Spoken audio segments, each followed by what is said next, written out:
ஐயா வணக்கங்க ஐயா. வணக்கம். வணக்கம். ராகு கேது பயிற்சி வந்துருச்சு. ஸோ மக்கள் நெறைய பேர் எதிர்பார்த்துட்டு இருந்த ஒரு பயிற்சின்னு சொல்லலாம். ராகு கேதுனாலே நம்ம மக்கள் ரொம்ப பயத்துல இருப்பாங்க. சனிக்கு நிகரா இருக்கக்கூடிய ஒரு கிரகம் அப்படின்னு சொல்லலாம். ஸோ அந்த அளவுல பார்த்தீங்கன்னா, ராகு கேது பயிற்சி ஏன் இவ்வளோ மக்கள் ரொம்ப இதா வெயிட் பண்ணிட்டு இருக்கிறாங்க? ஏன்னா உண்மையில ராகு கேதுகள் தீய பலன்கள் மட்டும் தான் தருவாரா? இல்ல நல்ல பலன்கள் எதுவும் குடுப்பாங்க? குடுக்குறதுக்கான வாய்ப்புகள் எதுவும் இருக்கா? அத பத்தி கொஞ்சம் சொல்லுங்க. என்னைக்கு ராகு கேது பயிற்சி ஆகுறாரு? அத பத்தி சொல்லுங்க. பாரம்பரியமாகவே நம்ம தொன்று தொட்டு ராஜ கிரகங்கள் அப்படிங்கிறத தான் பெயர்ச்சியில் பார்க்குறோம். குரு, சனி, ராகு, கேது. இதில் குரு சுபகிரகம் அப்படின்னு எடுத்துக்கிறோம். சனி வந்து சனியும் ராகு கேதும் ஒவ்வொரு லக்னத்துக்கு தகுந்த மாதிரி, அவங்க பிறந்த நேரத்துக்கு தகுந்த மாதிரி நல்லவரோ கெட்டவரோ ஆகி விடுகிறார்கள். அதை வைத்து தான் ராகு கேது வந்து நமக்கு பாதிப்பை வந்து நாம் சரி செய்ய முடியும், பார்க்க முடியும். யோக ராகு என்றது வழக்கில் இருக்கு. யோகத்தை கொடுக்கக்கூடிய ராகு அது அவங்களுடைய ஜாதக பலன். இப்போ ராகு வந்து 18 மாதத்துக்கு ஒரு முறை மாறுது. குரு வருஷத்துக்கு ஒரு முறை மாறுது. சனி வந்து 2.5 வருஷத்துக்கு ஒருக்க மாறுது. அப்போ இந்த 18 மாதம் அப்படிங்கும்போது ராகுனுடைய திசையே 18 வருஷம்.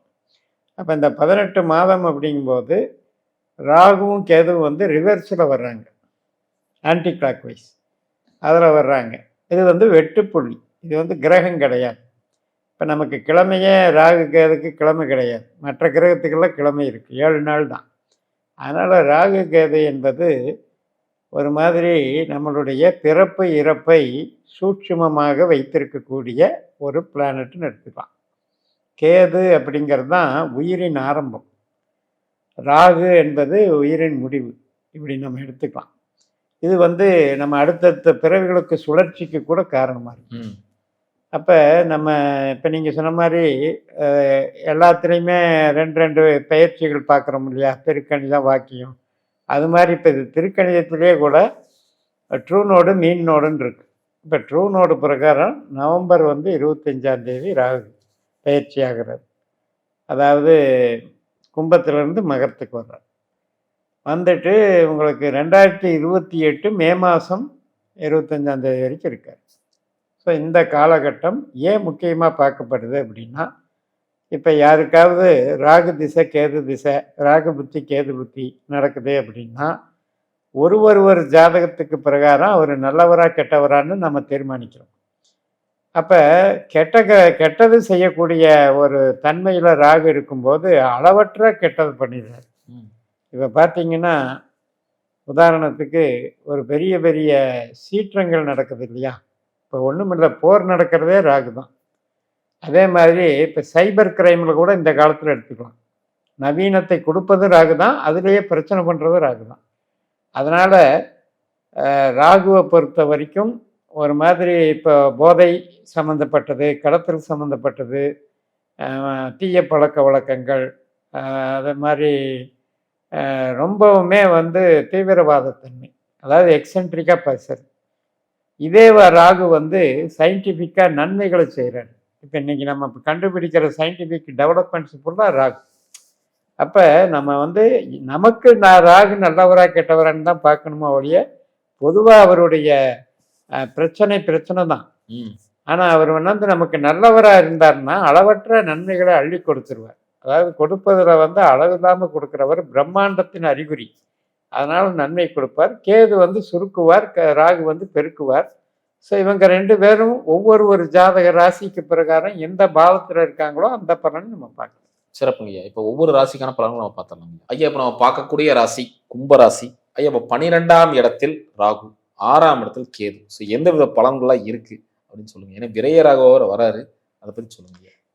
இடம் விட்டு இடம் போக வேண்டி வந்துடும். 12ஆம் இடங்கிறது தூரதேச பிரயாணம், வெளிநாடு போகிறது, வெளியூர் போகிறது, வேறு வேலைக்கு போகிறது. ஒரு சிலருக்கு பிரச்சனையான ராகுவாக இருந்தால் மறைந்து வாழ்வது. 12ஆம் இடம் என்பது குற்றச்செயல்களில் பிரச்சனை இருக்கிறவங்க மறைந்து வாழ்வது, தலைமறைவாக. ஸோ இது மாதிரி பிரச்சனை ராகு. கேதுவை பொறுத்த வரைக்கும் ஒர்க்குக்கு சாதகமாக இருக்குது. இப்போ சில பேர் மருத்துவத்துறையில் இருக்கவங்களோ அல்லது கெமிக்கல் இண்டஸ்ட்ரீஸில் இருக்கவங்களுக்கோ ஒர்க்குக்கு ரொம்ப சாதகமாக இருக்குது. பட் வந்து திருமண வாழ்க்கையில் கேது திசை நடக்கிறவங்களுக்கு சிக்கல் இருக்குது. அந்த மாதிரி 6-12ங்கிறது புறம் சார்ந்த நன்மைகளை 50% தருகிறது. அதாவது தொழில், வீடு வாசல், பணவரவு இதுக்கெல்லாம் சாதகமாக இருக்கு. ஆனால் அகம் சார்ந்த வகையில், உறவுகள் சார்ந்த வகையில் நல்லா இல்லை. இப்போ 12ஆம் இடத்துல இருக்கக்கூடிய ராகு நிறைய ஃபாரின் கண்ட்ரிஸ் போறதுக்கு வேலை வாய்ப்புகள் நிறைய கொடுக்கும். ஆமாம், மெயினாக வந்து கல்ஃப் கண்ட்ரிஸ் போவாங்க. சனி வீட்டில் ராகு. அது மாதிரி 6, 12 அப்படின்னாலே வெளிநாடு வேலையில் வந்து ஒரு சிலர் வந்து பெர்மனெண்ட் ஆகிறது இந்த மாதிரியெல்லாம் போகும். நல்லா கடந்த காலத்துல கிடைக்காம விட்டதால இப்ப கிடைக்கும் வாய்ப்பு கிடைக்கும். அதே மாதிரி 12ஆம் இடத்துல ராகு இருக்கணும், விரையும் எதாவது ஆகுமா? அதான் அவங்க ஜாதகப்படி ராகு வந்து நல்ல ராகுவா கெட்ட ராகுவான்னு பார்க்கணும். அப்போ கெட்ட ராகுவாக இருந்தால், இந்த கெட்ட ராகுனா எப்படி சார் கண்டுபிடிக்கிறது அப்படின்னு சில பேர் கேட்பாங்க. அந்த கெட்ட ராகு அப்படின்னா 8, 12 இருக்கிற ராகு. இப்போ கும்பத்துக்கு வந்து 8ஆம் இடம் எது? கன்னி. 12ஆம் இடம் மகரம். அப்போ இந்த 8, 12 உங்கள் ஜாதகத்தில் ராகு இருந்து தசபுத்தி நடத்தும் போது இதே 12 ராகு வரும்போது என்ன ஆகும்னா மூலதனம் பண்ணக்கூடாதுன்னு சொல்ல வருது. நீங்கள் கேட்டீங்களே செலவு, அது வந்து வராத பணமாக போயிடும். 12ங்கிறது செலவு தான். அதில் சுப செலவு இருக்குது, அசுப செலவு இருக்குது. இது பூரா அசுப செலவாக போயிடும். அதனால கவனமாக. அதே மாதிரி தலைமறைவுன்னு சொல்லியிருக்கீங்க. ஸோ அது எதை குறிக்குது? எந்த மாதிரி விஷயம்? கடன் வாங்கிக்கிறது, கடன் தொல்லை தாங்க முடியாமல் தலைமறைவு போகிறது, இந்த மாதிரி விஷயங்கள். அதாவது ராஜ தண்டனைன்னு சொல்லி 12ஆம் இடம் சொல்லப்படுது. அதாவது ஊரை விட்டு ஊருக்கு போகிறது. ஆமாம். அதனால் 2வது தொழில், இந்த தொழிலை விட்டுட்டு இன்னொரு தொழிலுக்கு போகிறதும் 12ஆம் இடம் தான். ஸோ நல்ல ராகு வந்து புதிய வேலை, வெளிநாட்டில் வேலை அல்லது வெளி மாநிலத்தில் வேலை, வெளியூரில் வேலை, இதெல்லாம் நல்ல ராகு செய்யக்கூடியது. கெட்ட ராகுங்கிறது தான் இந்த மாதிரி பிரச்சனை, கடன் பிரச்சனை தலைமறைவாகுது. அதுக்கு நம்மளே டிரான்ஸ்ஃபர் வாங்கிட்டு போயிடலாங்களா ஐயா? அப்படி எடுத்துக்கலாமா? அப்படி நீங்கள் மொத்தமாக பார்க்காதீங்க. உங்களுடைய ஒரு ஈவெண்ட்டை என்னன்னு தெரியாமல் நம்ம எப்படி பேசுகிறோம். அந்த ராகு வந்து இப்போ ஒருத்தர் வந்து நேர்மையாக செயல்பட்டு இருக்காரு, ஒரு நேர்மையாக பேரும் புகழுமோடு இருக்காரு. அவருக்கு 12ல் இருக்கிற ராகு வந்த உடனே அவருக்கு என்னன்னா ஒரு சின்ன இன்சல்டேஷன் கிடைக்கும். அதாவது இன்சல்ட்டிங் பண்ணுவாங்க. இது வரைக்கும் அப்ரிஷியேட் பண்ணவங்க, பாஸ் ஆகட்டும் அல்லது ஓனர் ஆகட்டும், எம்டி ஆகட்டும், ஒரு மாதிரி சந்தேக பார்வையாக பார்க்குறது. இது வந்து நல்ல ராகுவாக இருக்கும்போது ஒரு மைனஸ்ன்னு வச்சுக்கோங்க. அதே அவங்க ஜாதத்திலே கெட்ட ராகுங்கும் போது தான் அப்படி இருக்கவங்களுக்கு தான் மிகப்பெரிய அந்த ஊரை விட்டு அப்ஸ்காண்ட் ஆகிறது, மறைந்து வாழ்தல், இந்த மாதிரி. 6ஆம் இடத்துல கேது இருக்கிறதுனால உடல்நிலை ஏதாவது பிரச்சனை ஆகுமா? கண்டிப்பாக அதை செக் பண்ணிக்கணும். ஏன்னா 7ஆம் இடத்துல தான் கேதுனுடைய பொட்டன்ஷியல். அப்படின்னா நம்ம ஒரு சிலருக்கு மன உபாதைகள், அதாவது மைண்டு டிஸ்டர்பன்ஸ், அது சம்மந்தப்பட்டது பார்த்துக்கணும்.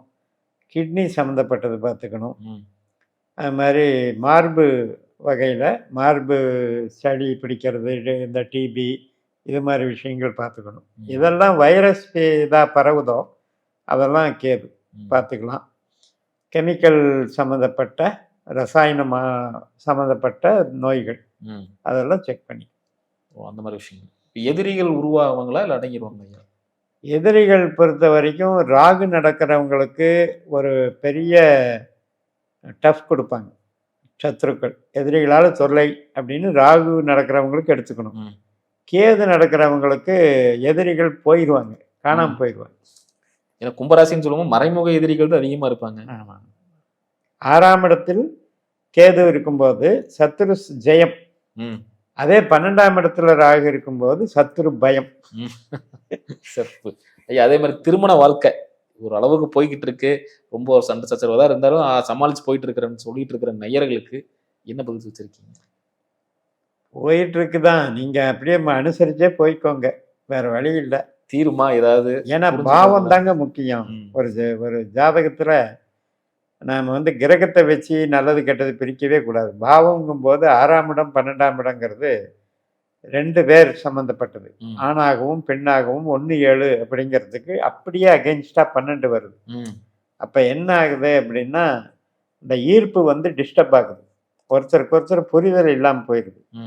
அது மட்டும் இல்லை, தேவையில்லாத ஒரு ஈகோ, மனப்பிரச்சனை, இல்லை உன்னோட வாழ முடியாதுன்ற அந்த அளவுக்கு முடிவெடுக்கிற அளவுக்கு சிந்தனைகள் வந்து கொண்டு போகுது. அதனால தான் நான் எடுத்த உடனே சொன்னேன், அக வாழ்க்கைக்கு இது நல்லதில்லை. நான் புறம் சார்ந்த விஷயம் நல்லா இருக்கு. ஆமாம், பொருளாதார பிரச்சனை இல்லை. வேலை செய்கிறவங்களுக்கு நல்லா இருக்கு.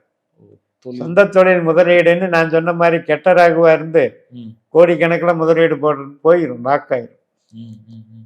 ஐயா நம்ம வர வேண்டிய பணம் வச்சு வருமா ஐயா? அதாவது இப்போ உங்களுக்கு சனி சம்பந்தப்பட்ட கேள்வி இது. ம், குரு, சனி, புதன் இந்த திசா புத்தி நடக்கிறவங்களுக்கு அது வரும். ம், இப்போ நீங்கள் ராகு கேது திசையில் இருந்து இதே புத்திகள் நடந்தால் வரும்.